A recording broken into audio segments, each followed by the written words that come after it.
Imaginez un peu la scène. Nous sommes le 25 décembre 2025 et pour des milliers de comités socio-économiques, les CSE, c'est le soulagement.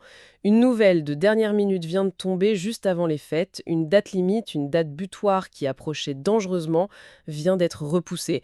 On va décortiquer ça aujourd'hui. La décision surprise de l'URSSAF de prolonger son délai de tolérance sur le fameux critère d'ancienneté. Oui, c'est un vrai feuilleton juridique et administratif. On a d'un côté la justice qui a posé des principes très clairs, très fermes, et de l'autre, l'organisme de recouvrement, l'URSSAF, qui semble temporiser un peu.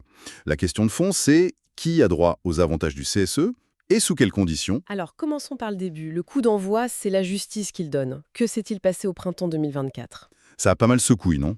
Ah oui, absolument. Le 3 avril 2024, la Cour de cassation a rendu une décision vraiment fondatrice. Le principe est simple. On ne peut plus exiger une ancienneté minimum pour qu'un salarié accède aux activités sociales et culturelles. Fini, par exemple, la fameuse clause des 6 mois de présence pour avoir droit au chèque cadeau. C'est une clarification énorme en fait. La justice dit que les avantages du CSE ne sont pas une récompense à la loyauté. C'est un droit social, accessible à tous, dès le premier jour. Exactement.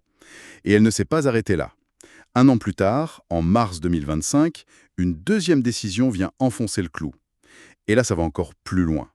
Non seulement l'ancienneté ne peut pas être une condition pour avoir droit à l'avantage, mais elle ne peut pas non plus servir à moduler le montant. Ah oui, ça c'est le point clé. C'est-à-dire que donner un bon d'achat de 150 € à un nouveau salarié et 170 € à un plus ancien, c'est terminé. C'est exactement ça. C'est considéré comme discriminatoire. La modulation reste possible, bien sûr, mais uniquement sur des critères sociaux. Le quotient familial, le revenu fiscal, des critères objectifs, quoi, pas la date d'arrivée. D'accord, donc la justice tape du poing sur la table à deux reprises, très clair. Et l'URSSAF, le gendarme des cotisations, comment réagit-il? Eh bien, dans un premier temps, il s'aligne. Dès juillet 2024, il intègre cette jurisprudence. Il annonce la fin de sa propre tolérance administrative. Mais, conscient que ça allait bousculer beaucoup de CSE, il leur a donné un délai, jusqu'au 31 décembre 2025 pour se mettre en conformité. Et c'est là que notre histoire commence vraiment. On s'approche de la fin 2025, fin novembre, l'URSSAF rappelle d'ailleurs cette échéance à tout le monde. La pression monte. Oui, la pression monte, et là, coup de théâtre. Le 19 décembre 2025, à quelques jours de l'échéance, l'URSSAF publie une information sur son site. La tolérance est finalement prolongée d'un an, jusqu'au 31 décembre 2026. Un an de plus, c'est un vrai cadeau de Noël pour le coup. Qu'est-ce que ça veut dire concrètement, cette tolérance pour un trésorier de CSE qui nous écoute? Concrètement, ça veut dire que si un CSE se fait contrôler en 2026 et qu'il utilise encore l'ancienneté, l'inspecteur va lui dire « Bon, il faut vous mettre en conformité pour l'avenir.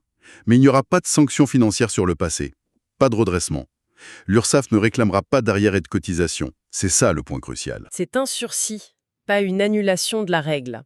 Et cette logique s'applique aussi s'il n'y a pas de CSE, si c'est l'employeur qui gère ça en direct. Très probablement, oui. Le principe de non-discrimination posé par la justice a une portée générale. Donc, même si les arrêts visaient des CSE, il serait très étonnant que la règle soit différente pour un employeur. La logique est la même. D'accord, donc pour résumer, la justice a posé un principe d'égalité stricte, l'URSSAF a suivi, mais vient d'accorder une année de plus pour que tout le monde s'adapte. Rendez-vous fin 2026. C'est ça. Mais pour finir, il y a une nuance très importante. Une sorte de zone grise. Les sources précisent bien que cette tolérance de l'URSSAF n'est pas une protection absolue. Qu'est-ce que ça implique? Ça invite à réfléchir. Ce n'est pas parce que l'URSSAF est tolérante qu'un salarié, de son côté, ne pourrait pas attaquer son CSE en justice. L'URSSAF, l'organisme de contrôle, ne dira rien. Mais un juge, lui, pourrait tout à fait donner raison à un nouvel embauché qui s'estimerait lésé. Et c'est ça, je pense, le vrai sujet qui va occuper les esprits en 2026.